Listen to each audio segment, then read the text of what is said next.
Now let's dive deep into this big LGBTQ story, and let's queer up the USA view. Religion is protected by the GOP until churches defend LGBTQ. The GOP playbook against the LGBTQ community has used freedom of religion as a core argument. But what happens when the faith community supports LGBTQ civil rights? What happens when the church is LGBTQ-centric? More than 150 violent and hateful incidents have targeted LGBTQ-affirming faith communities across the United States since June 2022. And new data from GLAAD's Alert Desk shows that the number is still climbing. The report released Tuesday paints a chilling picture of how extremists are attacking not only queer people, but also the churches, synagogues, mosques, and temples that welcome them. These incidents include death threats, vandalism, arson attempts, physical assaults, and bomb threats. In just the last year, the number of documented attacks jumped from 60 to 151.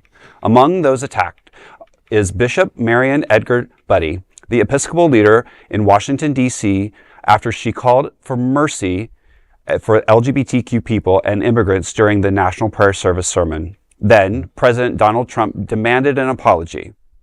He has no place to demand anything, but Budde refused. She later shared that she received death threats and what she called death wishes. Still, she said queer communities responded with gratitude and strength.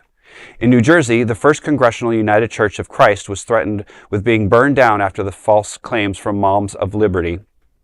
Connecticut's Immanuel Congregational Church was vandalized days before its prized event. And in Michigan, a man was arrested last year for plotting mass violence against queer people and inclusive religious spaces. As right-winged rhetoric escalates, GLAAD urges everyone who witnesses anti-LGBTQ threats to report them to their alert desk. Because in this political climate, religious freedom is protected until it stands with queer people. Okay, I've said this a million times. Violence is not for anybody. It should not ever get to violence. And just because you don't understand something doesn't mean you should turn to violence. And in this climate, I think that is the first go-to that everybody is doing. People don't understand religion. They don't understand how religion and LGBTQ can coincide because they've been brainwashed by a book that was written a million years ago and translated a million times. Exactly. By many people. By many people. I love the parts where they say what Jesus said and they weren't there. Well, trust me. Leave us alone in the garden. They weren't there. This is what he said. And you know, and I've had my problems with organized religion for most of my life, but I have in my heart of hearts that, you know, religion was there to preach good. And, you know, and we are now finally seeing religion paired and saying, you know what, you are accepted here, you know, and you're welcomed. But now we still have people that are like, no, that's not my religion. You're not my religion. So we're going to burn you down. You know, that just is. Yeah. I can't, it doesn't make sense to me. Religion has taken a front seat recently so much, right? Yes. The whole division of church and state doesn't even freaking exist, right? Unless you're not Christian.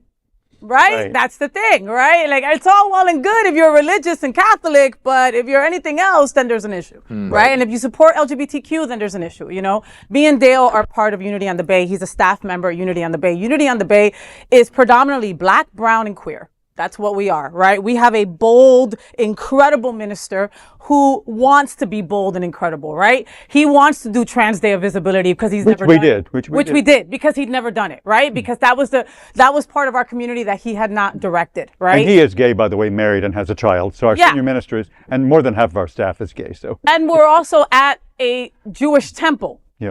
Okay, so we've got to, you know, and because of these reasons, we have security outside for every single event, every single church service that we have. We have to, because we want to make sure that our congregants are safe and they feel safe. But we shouldn't have to. You know what I mean? You shouldn't have to go to church and there be a cop there in the front, you know? And again, it has to wash over us that right now we're at a queer church. Sunshine Cathedral, literally, #myqueerchurch is a queer church led by queer bishops, you know, who are incredible. Love you, Darrell. Love you, Robert. you know, and they were targeted last year. They were vandalized last year, you know, and they've had to take certain measures to also make sure that their congregants are safe, you know. And, you know, this is the world that we're living in right now, that it's like if you support our community, you might be threatened to this degree.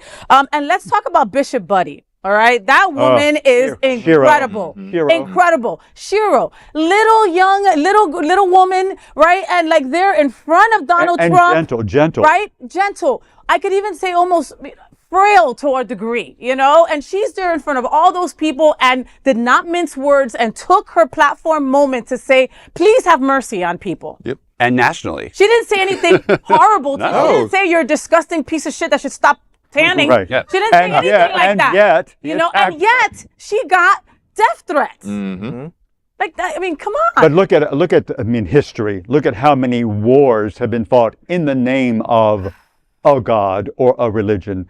I mean, almost all of them. You're right, exactly. Yeah. So I mean, you know, I grew up in a Methodist church, so I've been around church my whole life. But of course, I've worked now on staff for almost 12 years, and I've lived what we would call maybe a spiritual life. And we're very fortunate that we have chosen to be in a spiritual community where God embraces all, as an existence, as an entity, as all of us. We're one. There is no guilt. There is no shame. That's the kind of religion I'm proud to be a part of. The kind that includes, that loves, that embraces joy, peace, harmony, all the positivity you can think of. And that's not what the majority of it is, though, I'm sad to say. A religion that brings love instead of hurt or fear. Yeah. Well, I was about to say, this is based in fear. This has nothing to do about religion. This is people that are afraid and don't understand something, and so they lash out. And I'm going to add, the people who attack these churches, I'm assuming are God-fearing.